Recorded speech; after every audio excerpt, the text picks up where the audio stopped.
जिससे हमारे को नुकसान होता है और जिससे जीव जंतुओं को नुकसान होता है। हमें रासायनिक पदार्थों का उपयोग नहीं करना चाहिए और जैविक पदार्थों का उपयोग करना चाहिए। इससे यह होता है कि रासायनिक पदार्थों के उपयोग से हमें अगर इनका इस्तेमाल करने के बाद फेंक देते हैं तो छोटे जीव जंतु इनको खा लेते हैं और वे मर जाते हैं। अगर थोड़े हमारे अंदर भी चले जाएं तो हम भी बीमार पड़ सकते हैं। और जैविक पदार्थों का उपयोग करने से अगर कोई जीव खा भी लेता है तो इसकी मृत्यु नहीं होगी और उसको कोई नुकसान नहीं होगा। और अगर गलती से हम भी खा लेते हैं तो हमको भी इसका कोई नुकसान नहीं होगा।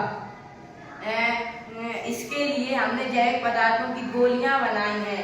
ये गोलियों आपको बनाने के लिए सामग्री को 25 ग्राम आपको दालचीनी लेनी है और अपने घर की चूल्हे की राख 10 ग्राम पत्ते। पहले आपको उनकी गोलियां बना ली हैं, फिर 3-4 दिन तक उनको सुखा लेना है। फिर हमको एक कागज कपड़ा लेना है और उसमें डाल देना है। फिर उनको अच्छे से बांधकर जो भी खाद्य पदार्थ में रखना है उसमें डाल देना है।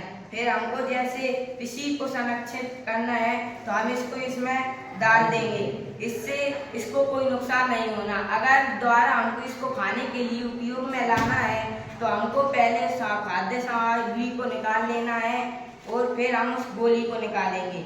अगर गोली ऐसी निकल आई बंद है, अगर गोली धोखे से खुल भी जाती है तो हमें घबराने की कोई दिक्कत नहीं, क्योंकि यह गोली जैव संरक्षण की गोलियां हैं, नीम की गोलियां हैं। इनसे अगर हम खा लेते हैं हमको भी कोई नुकसान नहीं होगा और इनको हम बाहर फेंक देंगे तो भी जीव जंतुओं को नुकसान नहीं होगा।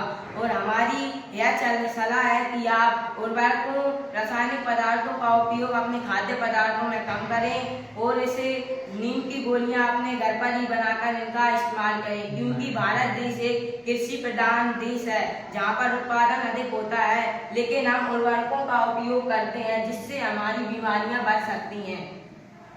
1 2 3 हमने आपको आवश्यक सामग्री बता दी, लेकिन हम आपको बनाने की विधि बताना चाहते हैं। पहले तो हमारे चारों ओर नीम की पत्तियों का इस्तेमाल करना है। ये आपको आसानी से सुलभता से मिल जाएंगी। आपको नीम के पेड़ से 20 या 25 ग्राम नीम की पत्तियां निकाल लेनी है। फिर इसको ग्राइंडर या मिक्सी से पीस लेनी है। अगर आपके पास ग्राइंडर या मिक्सी नहीं है तो हम इसको सिलबट्टे पर भी पीस सकते हैं। हमको इन गोलियों को पीस लेना है।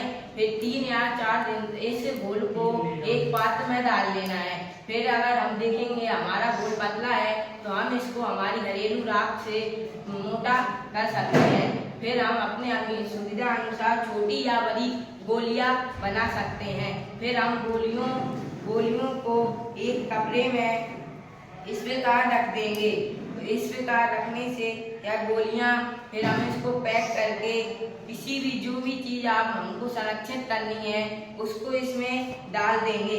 फिर जो चीज संरक्षित करनी है उसको इसमें रख देंगे। इस प्रकार हमारा अनाज उत्पादन बहुत अच्छे रहेगा और इसको हम बाद में इस्तेमाल कर सकते हैं। और अगर हमको इसको इस्तेमाल करने के लिए दोबारा निकालना है तो हम इसको इधर निकाल लेंगे और फिर इन गोलियों को निकाल लेंगे। हमने यह गोलियां बनाई हैं। ये देखो हमने ये गोलियां बनाई, आप भी इन्हीं का इस्तेमाल करना और उर्वरकों का इस्तेमाल मत करना। धन्यवाद। आपका दिन मंगलमय हो।